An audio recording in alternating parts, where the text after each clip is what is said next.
Timba to ah. Yan. E5 error. Yan. So share ko tong E5 error. Tingnan natin kung anong problema. Yan. Isang timba. Ang brand niya oh. Mabe. Mabe. Ano to? Oh. Mabe brand. Yan. So dinala nila lahat. Kaya medyo hindi ako mahihirapang mag-set up dahil kompleto. Yan. So may indoor, may outdoor. Ito. Pinagpalitan ko ng sensor. Yun. May reactor. So si-set up ko na lang kung anong problema. Ang nakalagay sa report, E5 error. Yan. So, share na lang, assemble ko lang, subscribe na lang, JBL Electronic Service Center.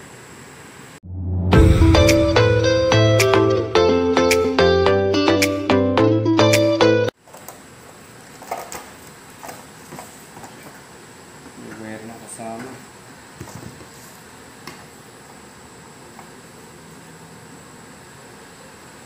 Brown. So ito i-try ko lang paandarin muna para makita natin yung error. So ito kompleto naman siya. Yan, pati reactor. Sinama na nila. Yung ayos. Pan motor. Yan. Sabit natin si pan motor.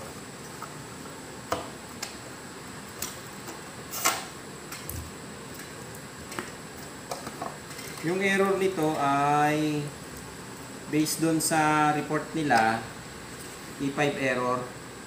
Yan. So kaya siguro may pinagpalitan na sensor doon. Maaaring nagpalit na sila ng sensor. Pero hindi ko pa naman na-check yung sensor niya. Yan. Ito yung sensor oh. Ito yung original niya. Pinalitan nila ng yan. Ito. Yan o. Kasama pang resibo. Galing kay Kirin pa galing. Sensor. Yan. So mamaya na to. Okay. So ayun. Nakaset up na. Double check. Pan motor. Yan. Okay, so subukan natin paandarin kung anong problema.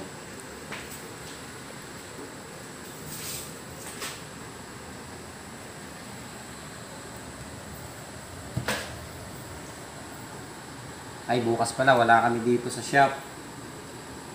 Bukas, Wednesday, birthday ng aking panganay na anak. Yan, nagdidibo na. Di ba yun? 18 years old. Lalaki yun. Lalaki. Nagdidibo. Pa-shoutout naman. Panganay. Pa-shoutout. Yan. Shoutout kanina. Kay Carl Christian. Doon sa anak ko na lang. Kay Carl Christian Lumanglas, yung aking panganay na anak. Yun, birthday niya bukas. Nasaan na yung ginagawa ko?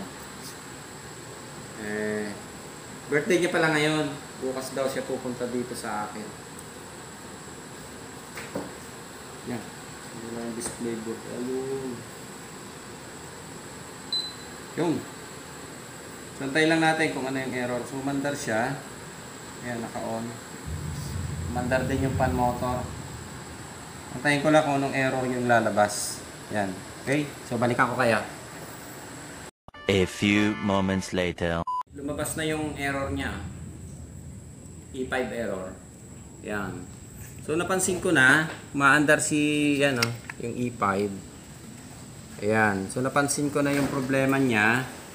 Maandar ang indoor natin. Ito. Yan. Maandar, pero outdoor natin ang patay. Yun o, walang indicator light. So, i-check ko na lang yung indoor. Maaring walang power. So, pagka ganito, i-check na lang muna natin kung may pumasok tayong supply. Ayan. pakita natin. So AC, yung N at L natin, ayan meron tayong pumasok na supply.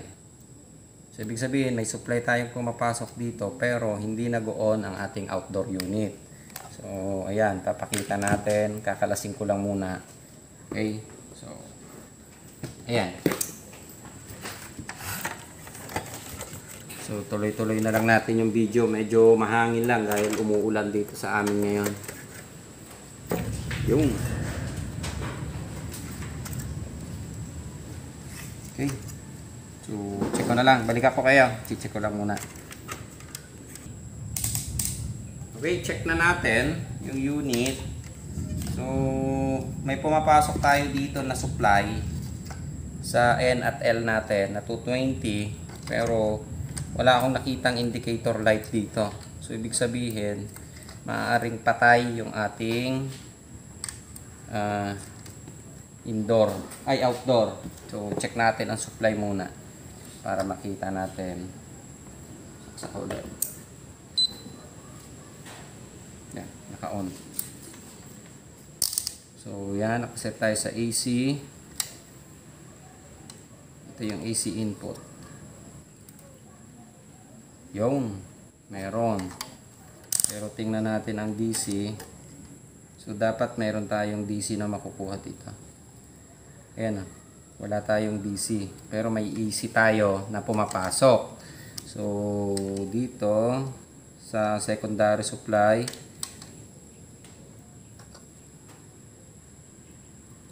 ayan, wala din. So patay yung ating outdoor unit. Okay, so i-off ko muna.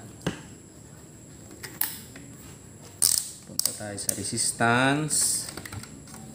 And i-check natin muna yung loob.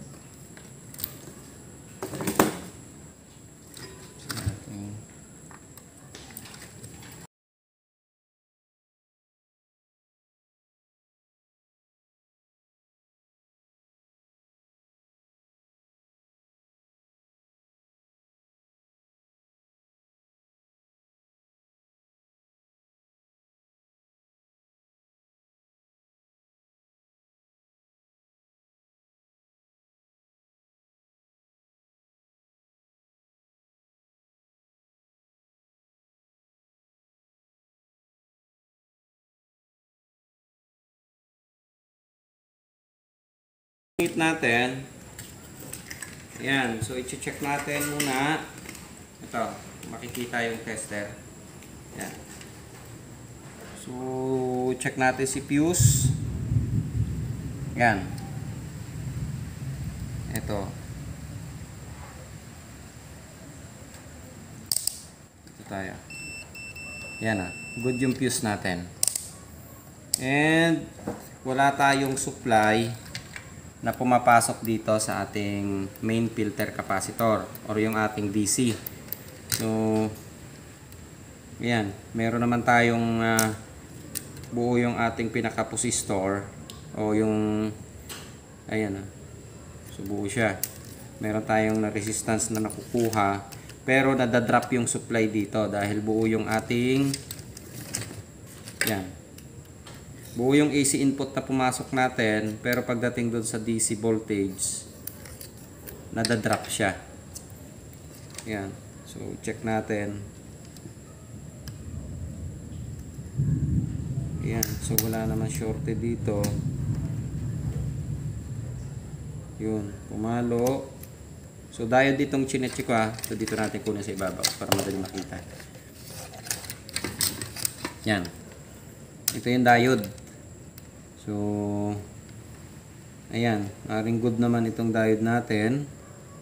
Reverse. Yun. So, yung gitna, yung AC input, ayan, good naman. Wala naman tayong nakuhang shorted. And yung MOSFET, mapapansin niyo yung board natin. Yan halos magkakaparehas lang ng disenyo. Nagkaiba lang sila dito at sa error code na inilalabas niya. Pero kung papansinin niyo yung board at aaralin nyo, gumamit siya ng diode, gumamit ng isang diode pa dito, and yung MOSFET natin, and gumamit ng yan, IPM IC. So hindi siya full DC, AC siya, basic inverter siya.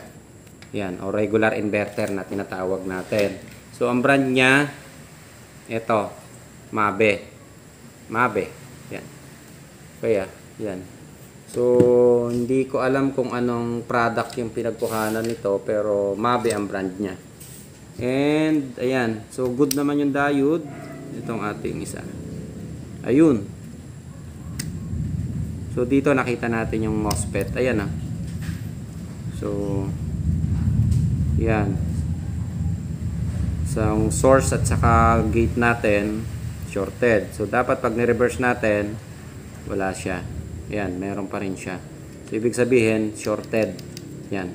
Shorted yung MOSFET natin. Pero yung ating fuse, hindi naman siya nagka-problema. So papalitan ko na lang itong MOSFET muna. Kakalasin ko. Tingnan natin kung mag-on na ang power. Kasi nagda-drop yung ating eto, sa main. So ang main nito kasi, kaya hindi siya nag-on dito sa ating power supply. Ito yung power supply section niya. Yan. Dahil yung ating DC voltage, nadadrop siya dito. So yung regulator natin, ito, yung pinaka-regulator. Yan. Hindi siya nagkakaroon ng supply na DC kasi manggagaling pa siya dito. So kung nag-drop yung supply natin dito dahil doon sa diode or doon sa MOSFET, hindi magkakaroon ng supply yung ating regulator, wala tayong output voltage na makukuha. Yan, ang makukuha lang natin AC voltage. So ganun lang muna ang ating gagawin. So ito kasi parang nagpalit na sila ng sensor dahil akala nila sa sensor yung E5 error. So pinalitan nila ng bagong sensor. So hindi nila na-check, dead set yung unit. So sa ganito naman, kung hindi nyo makuha kaagad yung trouble, importante lang kahit do sa primary makuha nyo. Kung may pumasok ka na AC and wala kang DC, so ibig sabihin sira na yung ating outdoor board. Wala tayong voltage na nakukuha. So katulad nito, gumastos na sila ng sensor pero wala. Tingin ko wala sa sensor ang problema natin. Mamaya i-check natin ito. Yan, kakalasin ko lang muna itong MOSFET. Okay.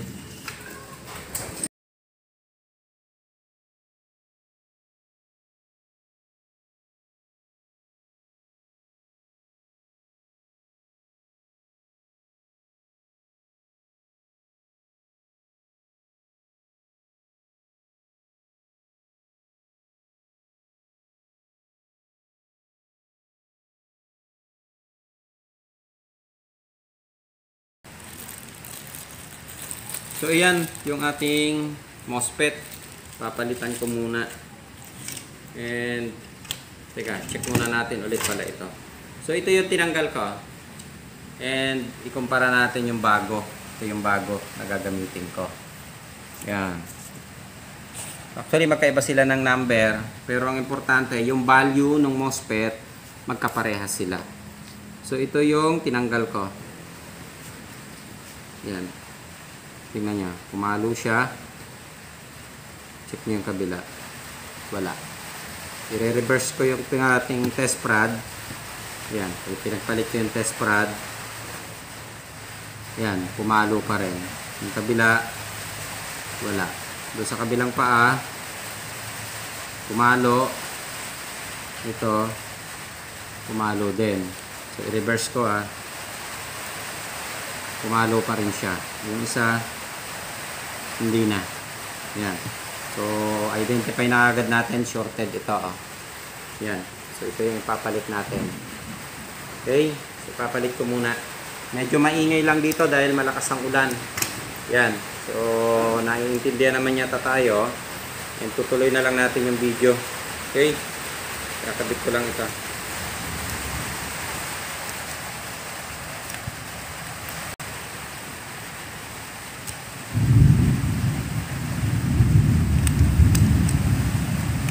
Yun. Hihinan ko na lang muna. Medyo maingay. Ayan. Pagpasensyahan niya yung video natin. Talagang malakas ang ulan. Ayan. Kasi wala naman tayo sa studio wala naman tayo studio na pinagre-recordan. Dito lang sa gawaan din talaga. Yan. Okay.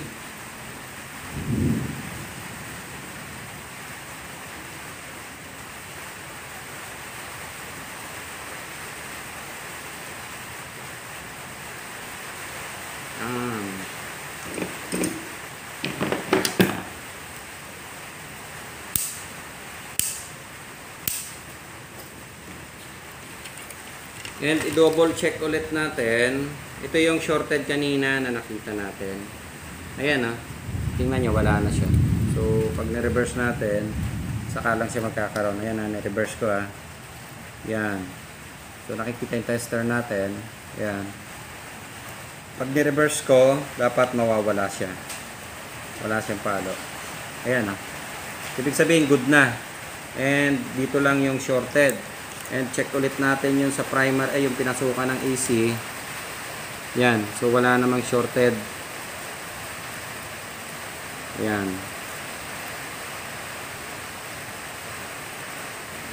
Okay. So wala na tayong na-determine na shorted. I-assemble ko na lang.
Okay na, medyo maulan lang kaya maingay yung ating video. Yan, kabit ko na yung reactor and i-check na natin yung unit. Yan, okay. So lagyan ko ng tape ng fan para makita natin kung iikot. Yan.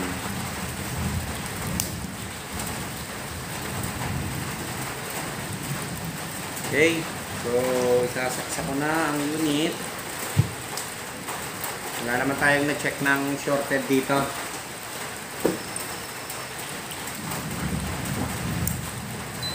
Yun. May light indicator na siya. Yan. So, i-on ko lang.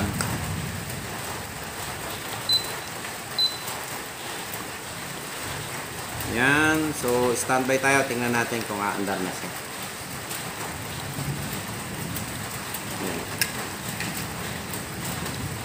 Yun, so mandar na. Mandar na din yung pan natin. Ito. Mandar na din to. And ayan yung indicator light. Okay na. So ayan. So voltage reference tayo para makita nyo yung voltage na requirements nya. So ayan. Okay. So, ito yung voltage natin.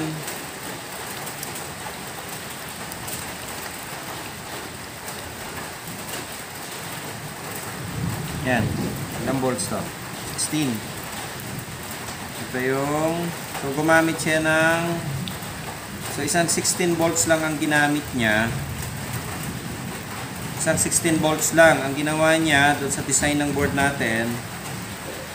Isang 16 volts, gumamit siya ng isang 7812 saka 7805. Yan. So, ito yung 12 volts. Ito yung 5 volts. Tama? Yan. Lagyan natin light. Ito yung 5 volts. Ito yung 12 volts. Ito yung 16 volts. O yung supply ng IPM natin, 15 volt supply. Yan. Okay, so kompleto na and nagra-run na rin siya. So nag-stop lang siya, maaaring may ibang problema pa. Napansin ko kasi yung sensor na ikinabit nila kanina. Yan. I-off ko muna. Yan. So yung design ng power supply niya, kung makikita nyo, isang output lang ang ginamit niya dito. Isang output, gumamit lang siya ng isang voltage na 16 volts and gumamit siya ng 7812 regulator at isang 7805 regulator. Ayan. So, i-drawing ko kung para makita nyo ha.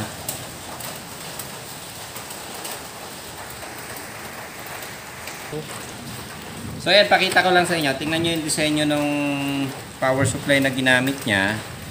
So, gumamit lang siya ng ito malab ng voltage ito split.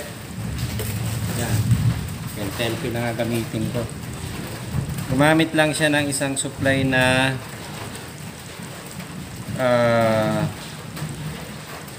positive, negative na 16 volts. Tapos 16 volts gumamit siya ng isang ayan, baliktad rin natin ha, 7812 at isang 7805 na regulator. Yan, so pinag-isa lang niya ang supply. Yan.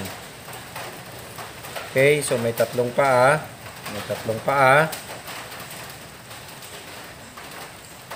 Kinuha niya yan doon. So, ito yung isang 12 volts niya. 12. Ito yung 0. Ito yung 0. Ito yung 5. Yan. So, 12 volts din yung in niya. Ito yung 16. Dito niya kinuha sa 16. So, isang supply lang yung out na ginamit. Yan. Medyo malabo yung drawing ko. Pero, yan. Ganyan lang kasimple. Yung 16 volts, pinasok niya lang doon sa regulator na 7812. So, yun na yung naging 12 volts natin. Tapos yung 12 volts, pinasok niya sa 7805. So, yun na yung 5 volts natin. Yun. Kaya may 12 tayo. And, ito yung 16. Ito yung naging 15 volts natin ng IPM. Yan. Okay. So, 15, 12, 5. Yan. Ito. Okay na. And, tingnan nyo doon sa mga actual. Nasa ilalim na pala. Yan. Gumamit siya dito ng isa lang. Isang supply lang yan. Makikita nyo, oh. 16 volts.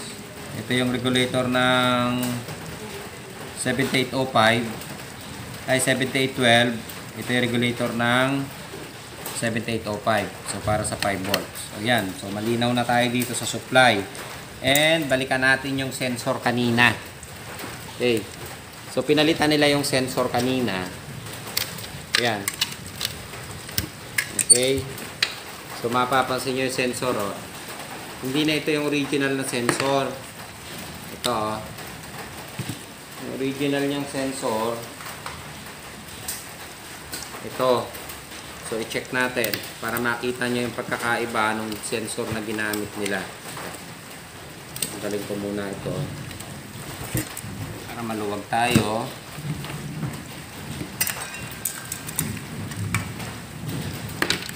Yan. I-reference ko para makita nyo. Ito yung bagong sensor na ginamit nila. Ito yung luma. So, kapag nagpalit kayo ng sensor na ganito, aalamin nyo muna yung... Actually, pwede siyang gamitin. Ang problema niya, yung tapping. Although, pasok siya dun sa socket, parehas siya ng socket, parehas siya ng laki, pasok talaga siya dun. Ang problema natin doon, magkakaiba sila ng posisyon. Iba kasing modelo ito, iba ang pinagkabitan niya. So, galing sa ibang brand ito. Pwede siyang gamitin, pero babalik-balik na rin siya. Katulad nito. Yan o. So, ayan. Parehas siya ng socket. Yan, tingnan yung pagkakaiba. Yan. Lagyan natin ng tape para lumapat. Ayaw mo ha.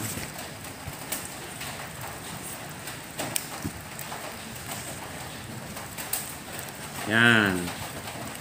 Tingnan nyo yung ating tester. So, set ko sa resistance. Yan. Kita. Okay. So, parehas nakadapa yung ating terminal. Ang kukunin ko yung nasa kaliwa. Tingnan nyo yung value ng nasa kaliwa.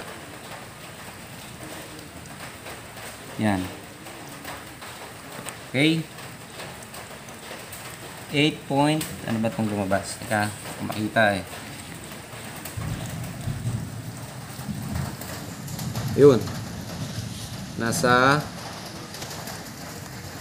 ayan, yung value. Tingnan nyo tong isa na nasa kaliwa niyang side.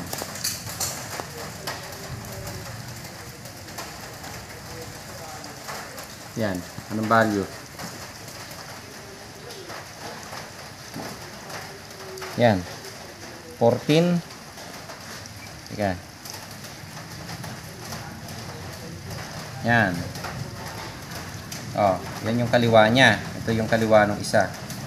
So, magkaiba sila ng value. So, yung nasa kaliwa, dapat ito yan. Yan. So, ang nangyari, nasa kanan siya. Ito yun. Yung gitna, yan. So, makikita naman natin eh. Ang gitna niya, para doon sa ambient sensor natin. Ito yan, oh. Ito, yung ambient sensor niya, oh, ito nakalagay sa gitna. Diba? Magkaiba siya. And yung para doon sa compressor natin, yung sensor na nakatusok doon sa compressor na malapit, nakakabit sa kanan side. Itong kabila, nakakabit sa kaliwa. So, pag kinabit nyo doon sa ating unit, ito yung terminal niya.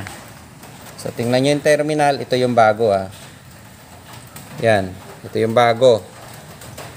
Pasok siya. Yan. Pero, magkaiba siya ng posisyon. So, ito yung luma. Yan. Kabit mo siya. Yan. Okay. So, parehas siyang pasok. Ang problema lang natin, magkaiba ng posisyon. So, kapag kinabit mo yun, hindi mo rin mapapagana yung unit mo dahil may error kang lalabas. Dahil magkakaiba ng value yung sensor na naikabit natin. Although parehas siya ng value, kung iti-tester natin, magkakaparehas siya. Pwede natin din siyang gamitin dito. Kahit galing siya sa ibang brand. Ang problema lang natin, babaguhin nyo yung topping. Yan. So, bunutin ko muna ulit ha. Titingnan nyo kung alin yung para sa compressor. Katulad nyan, yung para sa compressor, nasa kanan ito. Ito naman, ayun. Diba ang ambience niya, nasa kaliwa ang ginamit niya. Ayun. Kaiba. Okay, so malinaw na ito. So hindi natin to pwedeng gamitin. Pwede siyang gamitin pero babaguhin yung topping. Hindi nyo basta pwede isasalpak lang dito. So good naman yung sensor na binaklas nila. Ibabalik ko na lang yung original niya. Yan. So, okay na yung unit. Papatesting na lang natin ito. Ipapatry natin sa compressor niya mismo. Yan. So okay na. Sana may natutunan tayo. Ayan, ganun lang kasimple ito gawin. Kung aaralin nyo yung board natin, magkakaiba lang siya ng disenyo. Pero kung titingnan nyo yung laman sa loob, magkakaparehas. Yan. Diba? And yung ginamit na supply, iba lang ang pagkakadesign, pero magkakaparehas ng requirements. Meron siyang 5 volts, merong 12 volts, merong 15 volts. So, yung pa rin tatlo na yon, hindi pa rin nawawala. Okay. So, ayan. Okay na. Ayos.